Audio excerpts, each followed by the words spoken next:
10,000 হেরে তুমি হেরে সারা বলতে আমি এই জীবনটা কিছু চাইতো না বাজার মানে কিন্তু বাংলার লাগে করতেছে ওদের মাজার মধ্যে সরকারের মাল দিতেছে চাল টাকা পয়সা দিতেছে আমরা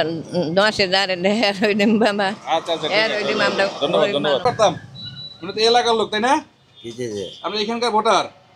আচ্ছা গত 15 বছর তো আওয়ামী লীগ দেশ চালাইছিল এখন ডক্টর ইউনূস চালাইতেছে অসুবিধার সুবিধা কি মনে করতেছেন ভালো এখন ভালো কোন দিকটা ভালো মনে হইতেছে সব দিকে ভালো আমদাসি ভালো না আচ্ছা আওয়ামী লীগ তো নিষিদ্ধ হয়ে গেছে সামনে নির্বাচন ফেব্রুয়ারিতে আসছে শুধু জামায়াত আর আছে বিএনপি সহ অন্যান্য দল ধর্ষণ খুন চাঁদাবাজি অর্থ পাচার হবে না কোন দলকে নির্বাচিত করলে বিএনপি বিএনপি কে এই বিএনপি কে বিরুদ্ধে তো আমরা অভিযোগ পাচ্ছি যে তারা চাঁদাবাজি করতে সারা দেশব্যাপী তারা কি চাঁদাবাজি বন্ধ করতে পারবে এতে হারতে করে হারতে মো হারিয়া পারা হ্যাঁ হারিয়ে মা হারিয়ে পারা তার মানে আপনি বিএনপি কে যাচ্ছেন এই তো ধন্যবাদ কোন এলাকার ভোটার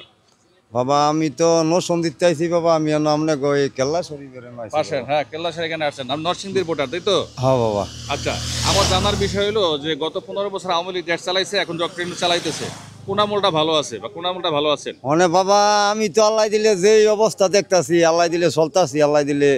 এইটাই ভালো লাগে বাবা ভালো আছেন এইটাই না? আল্লাহ দিলে আচ্ছা আওয়ামী লীগ নিষিদ্ধ হয়ে গেছে সামনে এখন বিএনপি আছে জামাত সহ অন্যান্য ইসলামী দলগুলো নির্বাচন করবে হ্যাঁ বাবা কারণ চুরি ঘুষ দুর্নীতি অর্থ পাচার লুণ্ঠন বন্ধ করতে পারবে কোন দল বাবা এইটা বাবা আপনারা ব্যক্তিগত মতামত আপনার ব্যক্তিগত মতামত বলেন বাবা অনেক ব্যক্তিগত কি কইতাম আমি তো বাবা চাইতেছি যাই বাবা বালা ভিত্তির দেশটা চালাইবো হেরে যে আল্লাহ দেয় এটা কারে আনবেন আপনি আপনি যদি ভোট না দেন তাহলে মানে বাবা আমি একলা বাবা দিল বাবা আপনি কেন আমরা হাজার মানুষের সাথে কথা বলতেছি এই জন্য তো বাবা মতামত তুমি করতেছি। হাজার মানুষের মতলমো পড়েলা বাবা তোমরা যেন দাও আমরাও বাবা দিমু মিলুইয়া তুঙ্গ লগে আচ্ছা, বাবা আপনি মন্তব্য করতে চাচ্ছেন না বুঝছি নাই আপনি কোন এলাকার ভোটার আমি তো চট্টগ্রামের চট্টগ্রামের এখানে কি মাজারে আসছেন জি জি আচ্ছা জানতে চাচ্ছি যে গত 15 বছর ভালো ছিলেন আওয়ামী লীগের আমলে এখন ভালো আছেন এখন যে দেশের পরিস্থিতি এটাই খারাপ এইটাই মূলত, খারাপ হ্যাঁ। কোন কোন বিষয়টা উন্নতি করা উচিত বলে মনে করেন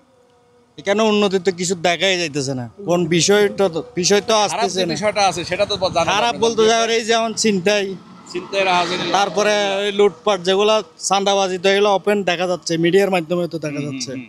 এগুলাই আচ্ছা তাহলে আমরা তো আওয়ামী লীগ নেই সামনে ফেব্রুয়ারিতে নির্বাচনে বিএনপি সহ জামায়াত সহ অন্যান্য দল আছে নির্বাচন করবে চাঁদাবাজি ঘুষ দুর্নীতি ধর্ষণ অর্থ পাচার বন্ধ করতে পারবে কারা এগুলো এদেশে বন্ধ হবে না তাহলে আমার হতাশ থাকবে এভাবে আমার চিন্তা ভাবনার আমার একটা নিজের মতামত আর কি এগুলা কোনোদিনও বন্ধ হবে আচ্ছা, না মন্দের মধ্যেও তো মানুষ ভালো খোঁজে তাই না তা সামনে যে দলগুলি আছে নির্বাচন করতে যাচ্ছে সেই কাদেরকে নির্বাচন সেই করবে? হিসেবে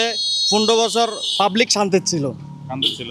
তার মানে আপনি বলতেছেন যে আওয়ামী লীগ আমলে ভালো ছিল পাবলিক শান্তি ছিল একটা পরিবেশ ছিল আবার আওয়ামী লীগ ফিরে আসুক আশা করি নাকি ইনশাল্লাহ এটা যদি আল্লাহ চাই হবে আল্লাহ চাইছে চলে গেছে ধন্যবাদ আপনাকে